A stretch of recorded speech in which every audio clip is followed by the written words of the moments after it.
Good morning all of you. This is Aruna Bhargutiya, your biology teacher, class 12th.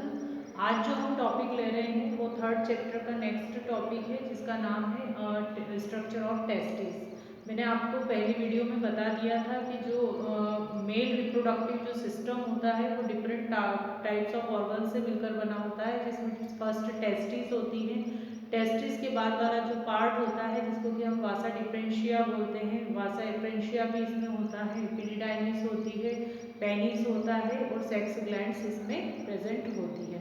तो जो हम main structure है वो आज पढ़ रहे हैं जिसका नाम है टेस्टिस। तो हम टेस्टिस की स्ट्रक्चर आज पढ़ेंगे क्योंकि इससे रिलेटेड क्वेश्चन आते हैं, कभी कभी पूछते हैं draw variable diagram of testis या explain the process of spermatogenesis या फिर draw right the describe the structure of testis. तो इस तरह से क्वेश्चंस कभी कभी पूछते हैं।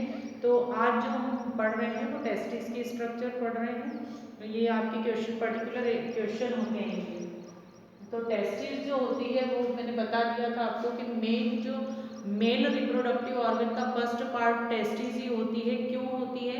क्योंकि टेस्टिस ही जो होती है उसमें स्पर्म का फॉर्मेशन या मेल गेमिट का फॉर्मेशन होता है या नर युग्मकों का फॉर्मेशन या निर्माण होता है।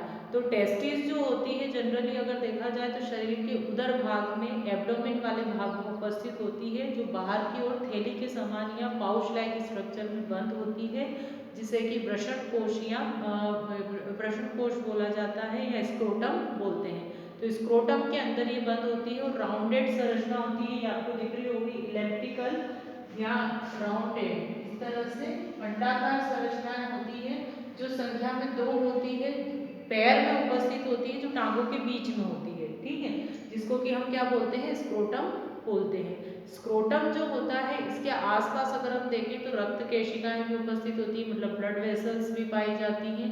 ये ब्लड वेसल्स क्या करती हैं, इसे रक्त की आपूर्ति या ब्लड को सर्कुलेट करने का काम करती है। जब हम इसकी संरचना देखते हैं तो ये एक पाउच में जिसमें बंद होती है जिसको हम स्क्रोटम बोल रहे हैं। तो स्क्रोटम भी जो होती है मस्कुलर पार्ट ही होता है, मतलब मसल से बना हुआ भाग ही होता है, जिस पर कि बहुत सारी नलिकाएं या रक्त केशिकाएं उपस्थित होती है, ब्लड वेसल्स प्रेजेंट होती है जो कि इसको ब्लड की आपूर्ति करती है। तो जब हम इसकी आंतरिक संरचना पढ़ते हैं, क्योंकि हम अभी इसकी टीएस नहीं पढ़ रहे हैं, हम अभी इसकी एलएस पढ़ रहे हैं, तो जब हम इसकी टीएस या ट्रांसफर सेक्शन जब हम पढ़ते हैं तो इस तरह से राउंडेड संरचना हमको दिखती है। राउंडेड संरचना में ये बाहर की ओर एक आवरण से या लेयर से घिरी होती है, इस लेयर को बोलते हैं इस ये जो लेयर होती है इस लेयर को बोला जाता है, इसका नाम भी लिखा है मैंने,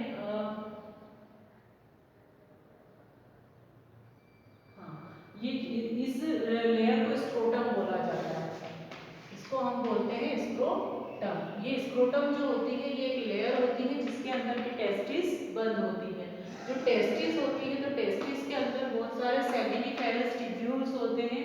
ये जो सेमिनिफेरस टिब्यूल्स होते हैं ये कनेक्टिव टिश्यूज से बने होते हैं। कनेक्टिव टिश्यू से बनने के कारण ये होता है कि ताकि आपस में एक दूसरे से जुड़े रहें। कनेक्टिव टिश्यू से तो ये बने रहते हैं पर छोटे छोटे लोब्स के फॉर्म में होते हैं। जब हम टेस्टिस की इंटरनल स्ट्रक्चर देखते हैं तो इसमें कम से कम 200 से 250 लोब्स होते हैं जिसको कि सेमिनिफेरस टिब्यूल बोलते हैं। ये जो सेमिनिफेरस टिब्यूल्स होते हैं इनकी जो आउटर स्ट्रक्चर होती है वो जर्मिनल एपिथेलियम की बनी होती है। जर्मिनल एपिथेलियम का मतलब क्या होता है? जर्मिनल एपिथेलियम मतलब होता है जननिक उपकला। ये जो कोशिकाएं होती है जनन का काम करती है। जनन का मतलब कि जब जर्मिनल एपिथेलियम कोशिकाओं में विभाजन होता है तो विभाजन के कारण क्या बनती है, स्पर्मेटोगोनिया बनते हैं।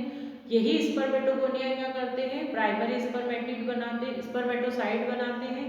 प्राइमरी स्पर्मेटोसाइट विभाजित होकर सेकेंडरी स्पर्मेटोसाइट बनाते हैं और लास्ट में बनते हैं स्पर्मेटिड और फिर उनसे बनते हैं स्पर्म। तो एक कोशिका विभाजित होकर 4 स्पर्म का फॉर्मेशन करती है। तो इसलिए जो स्पर्मेटिड्स इसीलिए जर्मिनल एपिथेलियम जो होती है उसी की स्तर की कोशिकाएं ही विभाजित होकर किसका निर्माण करती है, स्पर्म का निर्माण करती है। अब इनसे यहाँ पर आपको दिख रहा होगा ये जो संरचना होती है इसे रेटिटेस्टिस बोला जाता है। रेटिटेस्टिस जो होती है वो राउंडेड संरचना होती है, गोलाकार संरचना होती है और जाल बनाती है। अगर हम यहाँ पर देखें तो ये जो सेमिनिफेरस टिब्यूल्स होते हैं ये एक नेट या जाल के समान संरचना बनाती है जिसको कि रेटिटेस्टिस बोलते हैं। रेटिटेस्टिस के बाद में आपको ये जो नलिकाएं दिख रही है, जो ट्यूब्स दिखती है, इन ट्यूब्स को क्या बोला जाता है? वासा एफ्रेंशिया बोला जाता है।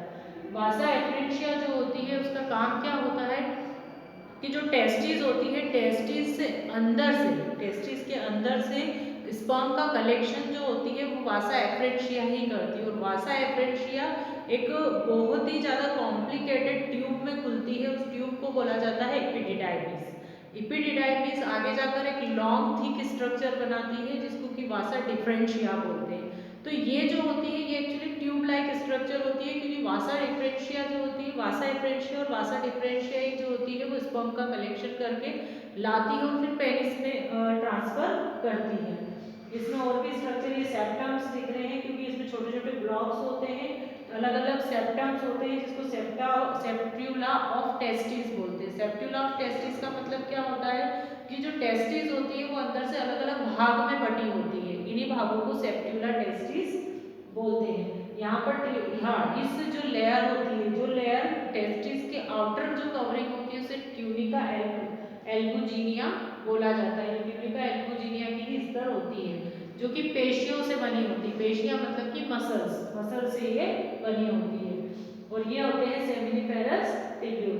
तो जब हम किसी टेस्टिस की एलएस को देखते हैं, मतलब कि खड़ी काट को जब हम देखते हैं तो हमको इस तरह से दिखते हैं, पर जब हम इसके टीएस को देखते हैं, टीएस मतलब कि ट्रांसफर सेक्शन, जब हम इसकी ऐसे कटिंग करते हैं तो हमें इस टाइप की इसकी स्ट्रक्चर दिखती है। और मेन टेस्टिस की स्ट्रक्चर अगर एग्जाम में आती है तो वो आपको यही बनानी होती है, ठीक है।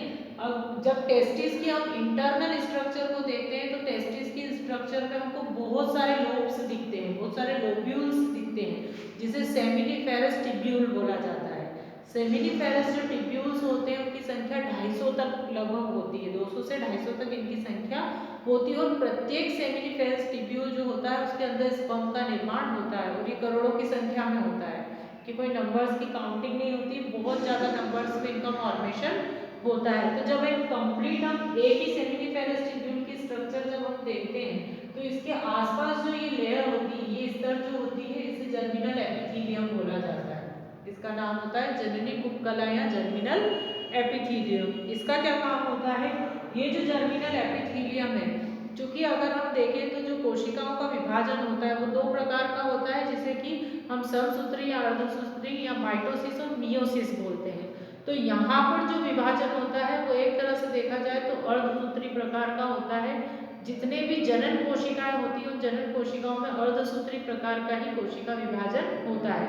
और जो वेजिटेटिव सेल्स होती हैं या कायिक कोशिकाएं होती हैं उनमें समसूत्री प्रकार का विभाजन होता है।